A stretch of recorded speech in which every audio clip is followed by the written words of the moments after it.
हमारे बच्चे क्या करते हैं, लाखों रुपए खर्च करके गाड़ी में डीजे फिक्स करते, गाड़ी में डीजे लगाते, उसके बाद फिर डांस होता है, रोशनियां जलाई, लाइटें जलाई जाती है, गाने लगाए जाते हैं। खुद हमने देखा रास्ते में, यही नहीं उधर भी है, हमारे तरफ भी। क्यों जी ऐसा क्यों कर रहे, पूछिए नौजवानों से, क्यों कर रहे? वो ये कहेगा कि मुहर्रम है। तो मुहर्रम है तो क्या करना है, गाना बजाएंगे, डांस करेंगे, डीजे लगाएंगे। इसलिए करते हैं कि इमाम हुसैन शहीद हुए तो उनके याद में हम मातम मनाते हैं, उनके याद में मातम मनाते हैं का मतलब वो शहीद हुए इस दिन, इसीलिए उनकी शहादत की वजह से हम लोग नाला है, दिल रोता है, इसीलिए हम लोग आंसू बहाते हैं, मरसिया पढ़ते हैं या गम मनाते हैं। बिल्कुल गलत गलत गलत दलीलें पेश की जाती। इमाम हुसैन शहीद हुए किस लिए? जुल्म के खिलाफ आवाज बुलंद करते रहे, शहीद हो गए। लेकिन एक अमल था, रात में पड़ाव डाला उन्होंने 7 मुहर्रमुल हराम को, तहज्जुद की नमाज पढ़ी, फजर की नमाज पढ़ी।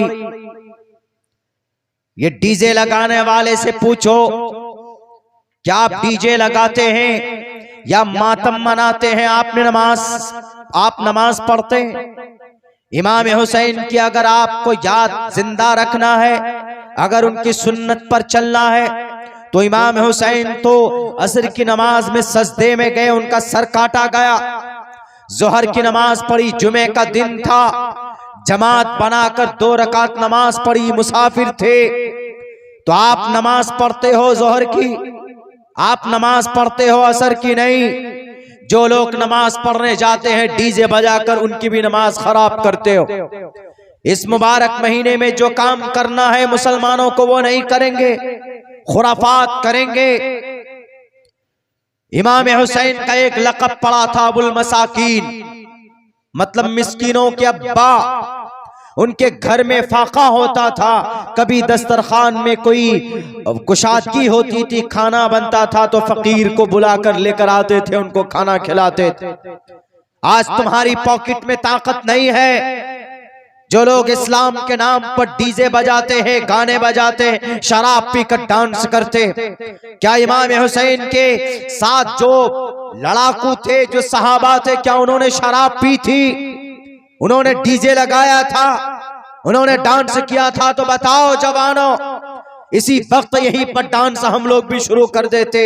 कोई माए का लाल ऐसा पैदा नहीं हुआ जो ये साबित करे कि इमाम हुसैन ने करबला के मैदान में डांस किया हो या शराब पी हो।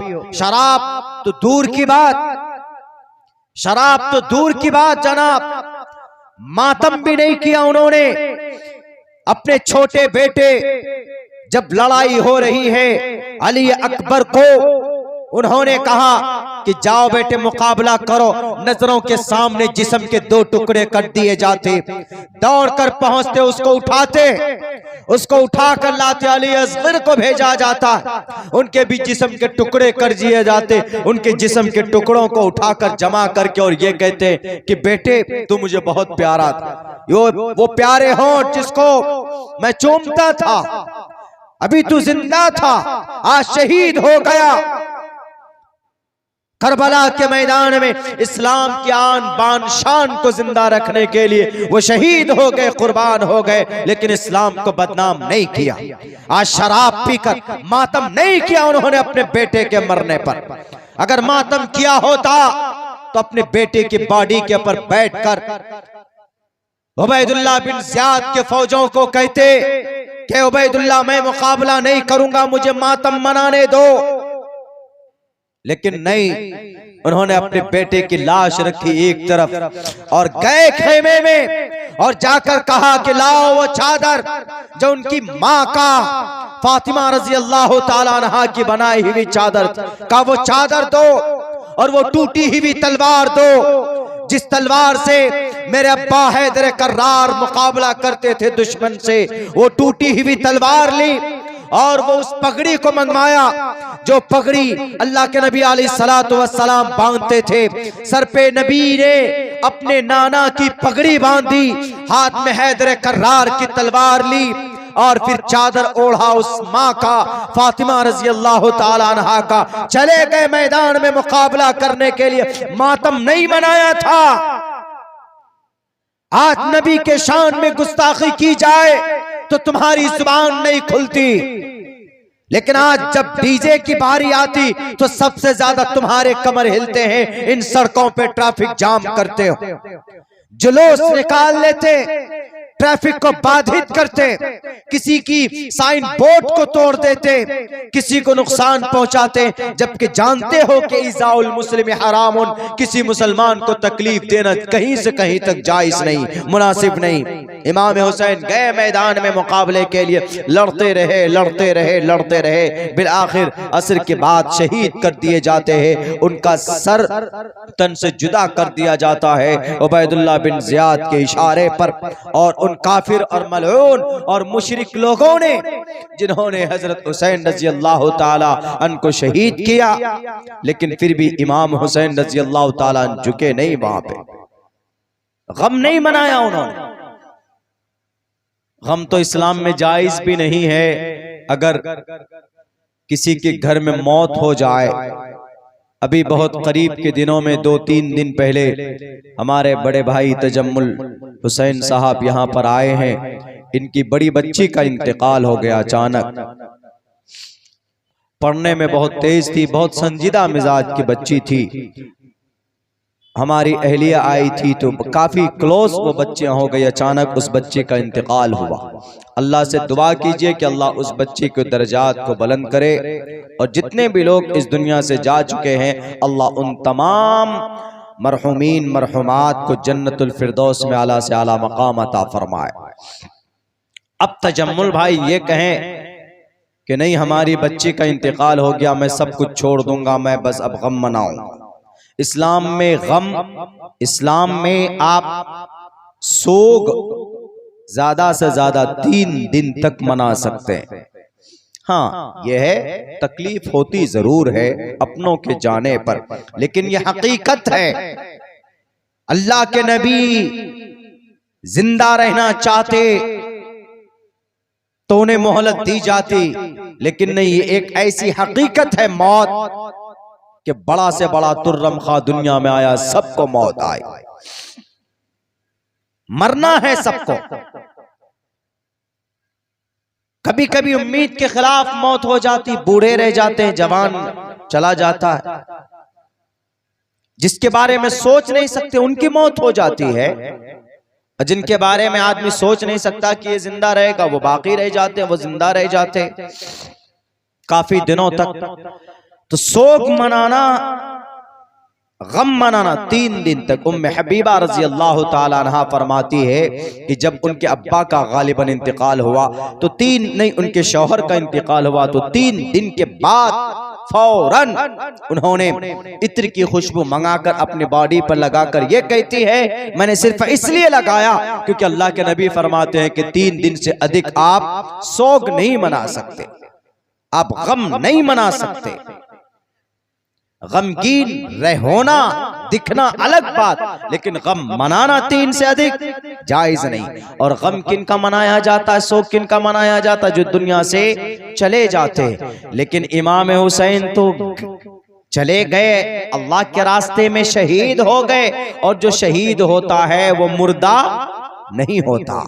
वला तक़ूलू लिमन युक़्तलु फ़ी सबीलिल्लाहि अमवाता बल अहयाउन इंद रब्बिहिम युरज़क़ून। वला तक़ूलू, मुर्दा मत कहो उन लोगों को जो अल्लाह के रास्ते में शहीद कर दिए गए, बल्कि वो जिंदा हैं, अपने रब के पास उनको रोजी दी जाती है, उनको रिस्क दिया जाता है। एक दूसरी जगह फरमाया वलाकिन ला तशऊरून, लेकिन तुम लोग नहीं जानते, you are not able to understand them, उन्हें समझ नहीं पाओगे। तो अब वो मुर्दा ही नहीं है, वो तो जिंदा है। जिंदे के नाम पर गम मनाना, आपके घर में आपकी माँ का इंतकाल हो जाए तो आप ढोल बजाएंगे, आप डीजे के सामने डांस करेंगे? बताओ जरा, नहीं कर सकते आप। क्यों? आपके घर में लाश है और आपकी माँ की याद में आप क्या ढोल बजाएंगे? नहीं। आप क्या करेंगे? ज्यादा से ज्यादा उनके लिए साले सवाब करेंगे, ज्यादा से ज्यादा नमाज पढ़ेंगे, जिक्र करेंगे, कुरान करीम की तिलावत करेंगे आप उनके लिए। मेरे भाइयों, हम मुसलमानों की ही बदअमली की वजह से आज ये कुफ्फार और मुशरिकीन हम पर आक्रमण हो रहे हैं। अमल प्रूफ होता है, अमल हमारा, हम मुसलमानों का, हम जो अमल करते हैं, कभी कभी कोर्ट का फैसला भी हमारे अमल को देखकर किया जाता हुआ। भी वो पर्दा वाला मामला जो था, बहुत कई दिनों तक चला, पर्दे का मामला, केरला वाला जो सन 2016 में पर्दे का जो डिसीजन था वो अलग था। वहां तो केरला हाई कोर्ट ने कहा था उस वक्त में सन 2016 में कि पर्दा it is a essential part of Islam, it's compulsory for Muslim women, मुसलमान औरतों के लिए, बच्चों के लिए जरूरी है कवर अप द फेस, चेहरे को ढांपना। क्यों? उन्होंने देखा कि केरला में 80% औरतें वहां की ऐसी है जो पर्दा करती थी। और कुरान का भी ऑर्डर है, say to the believing women that they should lower their gaze in God and this is beauty, this is ornament. ये खूबसूरती है तुम्हारे लिए, तुम्हारी इज्जत की रक्षक है। कौन? पर्दा। कुरान का ऑर्डर, एक तरफ कुरान का ऑर्डर, एक तरफ मुसलमान बेटियों की 80% मुसलमान बेटियों का अमल पर्दे में होना। केरला चले जाइए, वहां के जितने भी मुसलमान मिलेंगे आपको, मुस्लिम माए बहने गैर पर्दे में नहीं मिलेंगी, बाहर जाएंगी तो बुर्के में जाएंगी। समाज की बेटियां डॉक्टर इंजीनियर बनी हुई होती है, लेकिन जब वो कॉलेज जाती, यूनिवर्सिटी जाती है तो पर्दे में जाती। मेरे भाइयों, मेरे साथियों, 80% मुस्लिम माओं ने पर्दे का वहां पर अमल, पर्दे के हुक्म पर अमल किया, तो केरला हाई कोर्ट को ये फैसला देना पड़ा कि यहाँ की समाज की बेटियां 20% सिर्फ ऐसी हैं जो गैर पर्दे में हैं, 80% औरतें ऐसी हैं जो पर्दे में। इस अमल को देखा, ऊपर से कुरान के ऑर्डर को देखा, तो मुसलमान माओं के हक में फैसला आया कि पर्दा ये इस्लाम का एक जुज़े लाजिम है, जुज़े ला यनफक है, इसको अलग नहीं कर सकते। उसके बरखिलाफ पिछले साल पर्दे का मामला कर्नाटका में चला, वो उस मैटर को काफी दिन तक चला वो, लेकिन कर्नाटका हाई कोर्ट का क्या जजमेंट? कर्नाटका हाई कोर्ट का जजमेंट ये है कि पर्दा ये इस्लाम में जरूरी नहीं है, पर्दा इंपॉर्टेंट नहीं है। बुर्के में रहना, चेहरे को ढांपना मुस्लिम औरतों के लिए जरूरी नहीं है। क्यों जरूरी नहीं है? कुरान की 7 आयतें, हदीस की 70 हदीस है, हदीस की किताबों की 70 अहादीस पर्दे के वजूब पर, फर्जियत पर दलालत करती। उसके बावजूद भी कर्नाटका हाई कोर्ट ने कहा कि पर्दा जरूरी नहीं है। क्यों? किस लिए? जब उन्होंने सर्वे किया, देखा कि कर्नाटका की जो औरतें हैं वो सिर्फ 30% औरतें पर्दा करती है, बाकी 70% औरतें पर्दा नहीं करती। और आप जानते हैं, पढ़े लिखे लोग हैं, जब आप कोर्ट में जाते हैं तो कोर्ट में कौन सी गवाही मोतबर होती है? जो चश्मदीद गवाह हो, आई विटनेस की गवाही ज्यादा मोतबर होती। मेडिकल की या फॉरेंसिक रिपोर्ट की अहमियत कम होती है, और जो नजरों से देखी जाए, जो आई विटनेस हो, यानी एक आदमी है वो ये कहता है कि सर मैंने देखा इसको मर्डर होता हुआ, इसकी गवाही इसके बिल मुकाबिल 10 प्रूफ है जो मेडिकल है या फॉरेंसिक जांच के हिसाब से पता चला है, तो वो 10 अलग, और ये एक आदमी की गवाही ज्यादा मोतबर होती। तो अब कर्नाटक के अंदर में क्या गवाही, कर्नाटक के अंदर में सर्वे कराया गया कि देखो कितनी माएँ ऐसी हैं, कितनी बच्चियां ऐसी हैं मुसलमान में जो पर्दा करती, तो वहां पर देखा तकरीबन 35% औरतें पर्दा करती थी, बाकी 60-70% औरतें पर्दा नहीं करती थी। यानी आई विटनेस क्या हुआ? ऐनी दलील, ऐनी शाहिदीन क्या हुए कि 70% औरतें पर्दा नहीं करती। तो उन्होंने इससे क्या अंदाजा निकाला, उन्होंने ये इससे महसूस किया, उन्होंने ये नतीजा निकाला कि पर्दा अगर जरूरी होता तो 70% औरतें पर्दा करती। पर्दा जरूरी नहीं है, इसलिए 30% औरतें पर्दा कर रही। और फौरन मुसलमानों की माओं के अमल को देखकर फैसला नाफिज कर दिया और ये कहा कि पर्दा ये जरूरी और ये इंपॉर्टेंट नहीं है। हमारे अमल को देखकर फैसला दिया ना। अगर हमारी कर्नाटका की 70% माएं बहनें पर्दा करती तो फैसला वही आता जो केरला हाई कोर्ट का था। एक तो इनको बहाना चाहिए, कुछ न कुछ बहाना मिला तो कुरान एक तरफ, हदीस एक तरफ, आपका अमल एक तरफ, आपका अमल प्रूफ बना। कर्नाटका की हमारी माँ और बहनों आप बेपर्दा हुई तो कुरान करीम और हदीस की जो ऑर्डर है वो नहीं माने गए। इससे ये पता चलता है कि मुसलमान अगर कोई अमल करता है तो उससे इस्लाम का नतीजा निकाला जाता है कि इस्लाम में शायद ये अमल है। अब कोई मुसलमान शराब पिए तो कोई दूसरा गैर मुस्लिम ये कहेगा कि शायद शराब जायज है इसलिए मुसलमान पीता है।